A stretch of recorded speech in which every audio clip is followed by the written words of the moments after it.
UPTET अच्छे नंबरों से पास करना चाहते हैं और यदि आप ऐसे हैं कैंडिडेट्स जो पिछले कई बार से यूपीटेट दे रहे हैं लेकिन आपका यूपीटेट नहीं निकल रहा है या फिर आप पहली बार यूपीटेट देने जा रहे हैं, देखिए यहाँ पर सुपर टेट की भर्ती आना बिल्कुल तय है, उसमें कोई दो राय नहीं है। तो उसके पहले जो नए कैंडिडेट्स हैं सबसे ज़्यादा ज़रूरी है कि आप यूपी टेट को निकालिए। अगर आपने सी टेट निकाल लिया है तब भी आप एलिजिबल हैं। By the way C TET नहीं निकलता तो आपको यूपी टेट तो हर हाल में निकालना है, तभी आप इस भर्ती में शामिल हो पाएंगे। तो आप हमारे साथ बने रहिए और परिषदीय विद्यालय व एनसीईआरटी नोट्स का बिल्कुल निचोड़ आपको हम देने वाले हैं और आप ऐसा अपना एटीट्यूड रखिए कि नौकरी हम लेकर रहेंगे। तो चलिए आज हम शुरू करते हैं एनसीईआरटी का पहला पार्ट। तो देखिए यहाँ पर सबसे पहले आप देख लीजिए कि ये जियोग्राफी है, एनसीईआरटी क्लास 6 का है। देखिए यहाँ पर मैंने मेंशन कर दिया है कि किस क्लास का है। इससे आपको बेनिफिट ये मिलेगा कि आप चाहें तो स्वयं बुक उठा लें और जो चीज़ें मैं बता रहा हूँ ये सारी चीज़ें आपको पुस्तक में मिल जाएंगी। ठीक है, अब देखिए यहाँ पर मैं ये कहना चाहूँगा कि आप जो है कि दूसरे के अनुभव का फ़ायदा उठाइए। ठीक है, समय कम है, कम समय में ज़्यादा तैयारी करना चाहते हैं, बेहतर तैयारी करना चाहते हैं तो और आप हमारे साथ बने रहिएगा। चलिए स्टार्ट करते हैं। पहले चैप्टर का नाम है सौर मंडल में पृथ्वी। तो देखिए यहाँ पर हर बार चैप्टर का नाम बोलना ज़रूरी नहीं है, आपको मतलब है नोट से। ठीक है, तो देखिए यहाँ पर है भाई शनि ग्रह के साथ साथ और किन ग्रहों के चारों ओर छल्ले या वलय पाए जाते हैं। तो ये है बृहस्पति और यूरेनस। अभी तक आपको सिर्फ और सिर्फ शनि का पता था, लेकिन एनसीईआरटी नोट्स के अकॉर्डिंग बृहस्पति और यूरेनस के चारों ओर छल्ले या वलय भी पाए जाते हैं। ये छल्ले गैस के होते हैं और देखिए जो शनि के चारों तरफ छल्ले पाए जाते हैं इसी वजह से शनि को पानी में तैरता हुआ ग्रह, ठीक है, जैसा ये प्रतीत होता है। तो ये कई बार क्वेश्चन पूछ लिया जाता है कि कौन सा ग्रह पानी में तैरता हुआ प्रतीत होता है। तो शनि है, क्यों है, तो आपको बता दिया मैंने कि ये जो ग्रह के चारों ओर छल्ले हैं गैसीय, वलय, वलय का मतलब रिंग है ना, घेरा। चलिए आगे, तारों के विभिन्न समूहों द्वारा बनाई गई विभिन्न आकृतियों को क्या कहते हैं। तो इन्हें नक्षत्र मंडल के नाम से जाना जाता है। अर्सा मेजर या बिग वियर क्या है। तो भैया ये नक्षत्र मंडल का नाम है और कुछ नहीं है। अगला प्रश्न है, बहुत आसानी से पहचान में आने वाले नक्षत्र मंडल का नाम बताओ। तो इसका नाम है सप्तऋषि। ठीक है, तो इसे आप बहुत आसानी से पहचान सकते हैं। अगला है उत्तरी तारा उत्तर दिशा को बताता है। तो आप ध्यान रखिएगा, उत्तरी तारा जो है उत्तर दिशा को बताता है, इसका नाम क्या है। तो भैया इसको ध्रुव तारा कहते हैं। क्या कहते हैं? ध्रुव तारा कहते हैं। ये हमेशा उत्तर दिशा में ही दिखेगा।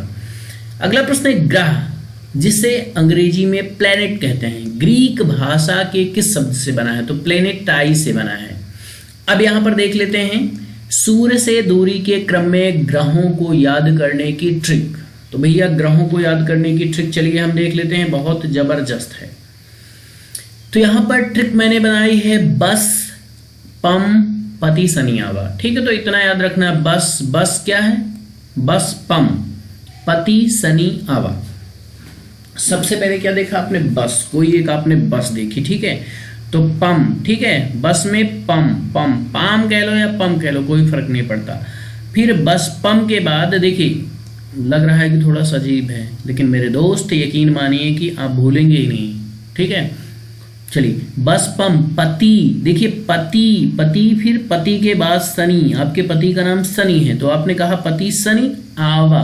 ठीक है, पति शनि आवा, बस पम पति शनि आवा। Very simple. देखिए अब कैसे आपको ये हेल्प करेगा एग्जाम में, आपको लग रहा होगा कि नहीं, लेकिन आप ध्यान दीजिए सूर्य से दूरी के क्रम में है। अब जैसे पूछा कि सूर्य से सबसे नजदीक ग्रह, तो भैया बा से बुध हो गया, सबसे नजदीक है। फिर सा से शुक्र, पा से पृथ्वी, माँ से मंगल, पति से बृहस्पति, शनि से शनि, आ से अरुण, वा से वरुण। ठीक, अब देखिए यहाँ पर सबसे ज्यादा जो इम्पॉर्टेंट है वो क्या है, ज़्यादातर कैंडिडेट्स या परीक्षार्थी इसमें कंफ्यूज हो जाते हैं। पूछ लिया कि सूर्य से सबसे दूर स्थित ग्रह कौन सा है, तो भैया अरुण और वरुण में बड़ा कंफ्यूजन होता है। तो वरुण सबसे दूर है और अरुण उसके बाद है। ठीक, अब यहाँ पर देखिए कुछ भी पूछता है, सूर्य से दूरी के क्रम में चौथा ग्रह क्या है, पांचवा ग्रह क्या है, छठवां ग्रह क्या है, आप ये ट्रिक के माध्यम से सब निकाल लेंगे। ठीक, कोई टेंशन नहीं है। और ध्यान दीजिए कभी कभी प्रश्न ऐसे भी आता है कि पृथ्वी और बृहस्पति के बीच में कौन सा ग्रह है, तो आपको ये याद रहेगा तो फटाक से आप मंगल पकड़ लेंगे। ठीक, तो इससे ये ट्रिक मामूली नहीं है, इससे आपके बहुत सारे प्रश्न घुमा फिरा कर बनेंगे और आपको ये ट्रिक याद है तो आप लिख करके सारे प्रश्नों का उत्तर बड़ी आसानी से दे पाएंगे। ठीक, अब देखिए यहाँ पर और आपको बता दें कुछ ज़रूरी चीज़ें हैं। देखिए यहाँ पर यहाँ तक, ठीक है, बस पम तक बुध शुक्र पृथ्वी मंगल, तो ध्यान देना है आपको कि इन सबको आंतरिक ग्रह कहा जाता है और ये चट्टान के बने होते हैं। सपोज दैट आपका प्रश्न ऐसे आ गया कि निम्नलिखित में से कौन सा ग्रह चट्टानों से बना है, तो ऑप्शन में पृथ्वी बृहस्पति है, शनि है, अरुण है और एक दे दिया शुक्र। तो क्या ध्यान देना है, इधर वाले सारे आंतरिक ग्रह या चट्टान ग्रह कहलाते हैं। अब ऐसे भी प्रश्न आ सकता है कि निम्नलिखित में से कौन सा आंतरिक ग्रह है, तो 3 इधर का दे दिया, 1 इधर का दे दिया। या ऐसे पूछा जा सकता है कौन सा ब्रह ग्रह है, ठीक, या कौन सा ग्रह गैस व तरल पदार्थों से बना है, तो भैया 3 इसमें दे दिया, 1 इसमें दे दिया, शनि दे दिया, कोई भी दे दिया। तो ध्यान बस इतना देखना है, शुरू के 4 आंतरिक ग्रह कहलाते हैं, ठीक, और ये चट्टान के बने होते हैं, और अंत के 4 ग्रह बाह्य ग्रह यानी बाहरी ग्रह और ये गैस व तरल पदार्थों से बने होते हैं। अब देखिए यहाँ पर इससे आपको एक चीज ये समझने में फायदा मिलेगा कि कभी भी इन पे तो जीवन संभव है ही नहीं। क्यों? क्योंकि ये सभी गैस के बने भैया, तरल पदार्थ के बने। वहां जाओगे तो तरल में डूब जाओगे, ठीक, या तैरते रहोगे तो तैर के कब तक जिंदा रहेंगे, इम्पॉसिबल। ठीक, और यहाँ क्या है भैया, अब देखिए यहाँ पर अगर इसमें बात करें तो बुध पे जीवन संभव इसलिए नहीं हो सकता। क्यों? क्योंकि ये सूर्य का सबसे नजदीक है, इतनी भयंकर गर्मी होगी कि खत्म। ठीक, अब शुक्र की बात करें तो शुक्र पे भी जीवन संभव इसलिए नहीं है क्योंकि इसे प्रेशर कुकर दशाग्रह कहते हैं। ऐसा क्यों कहते हैं? क्योंकि यहाँ पर इतना ज्यादा ताप होता है कि कुकर की तरह ये उबलता है भैया। ठीक है, और दूसरी चीज इसे क्या नाम है, सबसे चमकीला ग्रह भी कहा गया है, ठीक है, या तारा कह लीजिए, सॉरी ग्रह कहेंगे, ठीक है। तो यहाँ पर इतनी गर्मी होती, यहाँ पर CO2 की मात्रा भयंकर है, भयंकर का मतलब बहुत ज्यादा है, तो यहाँ भी जीवन संभव नहीं है मेरे दोस्त। तो पृथ्वी तो हम लोग गए हैं, लास्ट बचता है मंगल, तो यहाँ पे संभव है, ठीक है। और मंगल को आयरन ऑक्साइड के कारण लाल ग्रह भी कहते हैं। तो देखिए यहाँ पर बहुत सारी चीजें और हैं, इनको मैं अलग से मतलब एक एक ग्रह को डिफाइन करूंगा और वहां से कैसे प्रश्न पूछे जाते हैं ये भी बताऊंगा आगे वीडियो में, ठीक है। चलिए अब आगे बढ़ते हैं हम। तो देखिए आगे क्या है, अब मान लीजिए हिंदी में तो आपको आगे याद हो गया कि बस पम पति सनिया, ठीक। अब अंग्रेजी में यही चीज पूछ लिया जाता है, ठीक है। अब देखिए आपने देखा होगा कि हाल ही के समय में प्रश्न पूछने का पैटर्न चेंज हुआ है, इंग्लिश में पूछ लेता है। अब देखिए तो इंग्लिश में याद करने का सिंपल सा तरीका है मूवी में जासन, ठीक है। तो आप मान लीजिए कि कहीं बैठे हैं और लड़का आपका परेशान कर रहा है तो कह रहे हैं जाके मूवी देखो, ठीक है। तो मूवी में जासन, ठीक। अब एक अच्छा सा ट्रिक है, आप ध्यान देंगे तो बहुत आसानी से याद हो जाएगा। तो देखिए M फॉर हो जाएगा मरकरी, V से हो जाएगा वीनस, E से हो जाएगा अर्थ, M से मार्स, J से जुपिटर, S से सैटर्न, U से यूरेनस और N से नेपच्यून।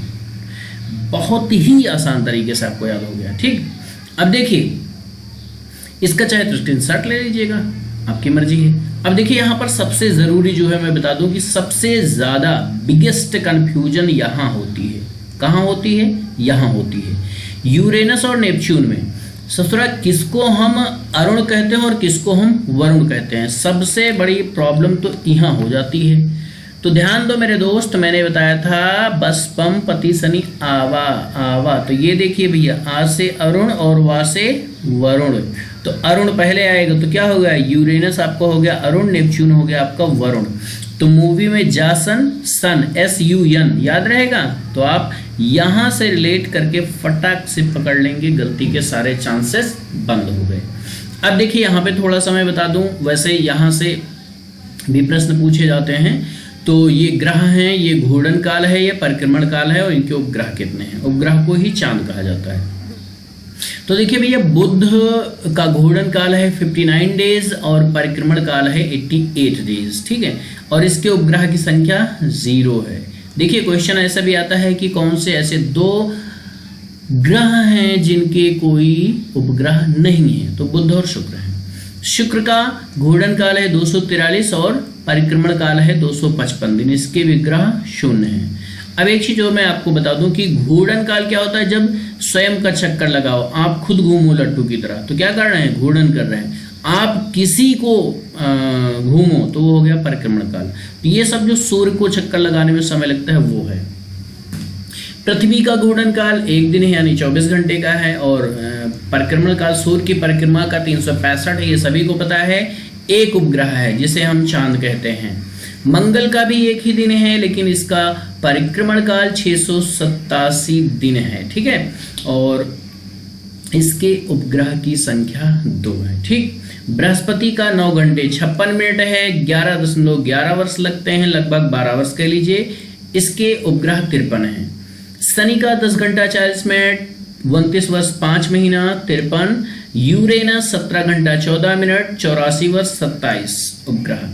और नेपच्यून का 16 घंटा 7 मिनट 164 वर्ष और भैया ये हो गया 13 उपग्रह। अब देखिए ध्यान देना, यहां पर आप कोई और किताब पढ़ेंगे तो ये आपको डिफरेंट मिलेगा, इसलिए मैं पहले बता दे रहा हूं। आपको लगेगा कि अरे आप ये क्या बता दे रहे हैं, ठीक।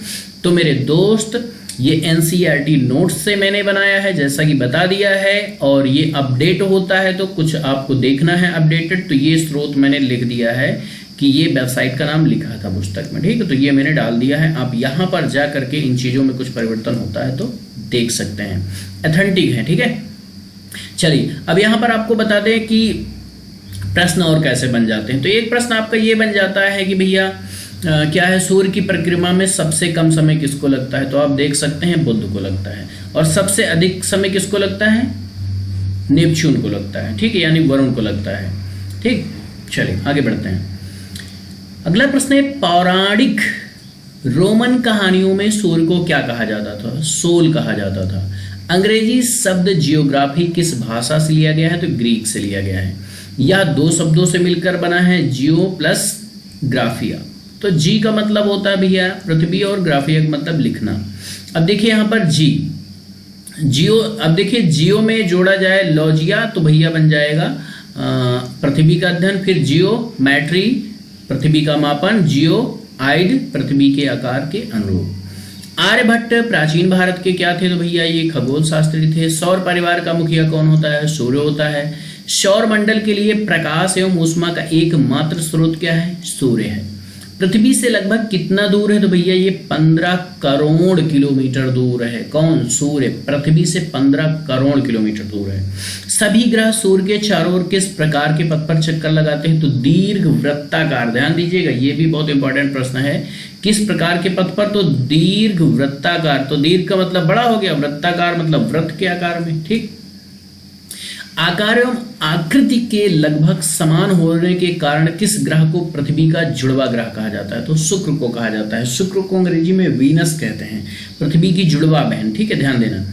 अंतरराष्ट्रीय खगोलीय संगठन जिसे हम IAU कहते हैं ने कब प्लूटो को ग्रहों की श्रेणी से हटा दिया, तो 24 अगस्त 2006 को। अब ध्यान देना, प्रश्न जैसे ही आ जाएगा भैया 23 अगस्त 2006 को कुल कितने ग्रह थे, तो हो जाएगा 9। ध्यान देना, ठीक है, क्योंकि 24 अगस्त को प्लूटो को हटाया गया तब से हो गए हैं 8, तो ये आपको ध्यान देना चाहिए, ठीक।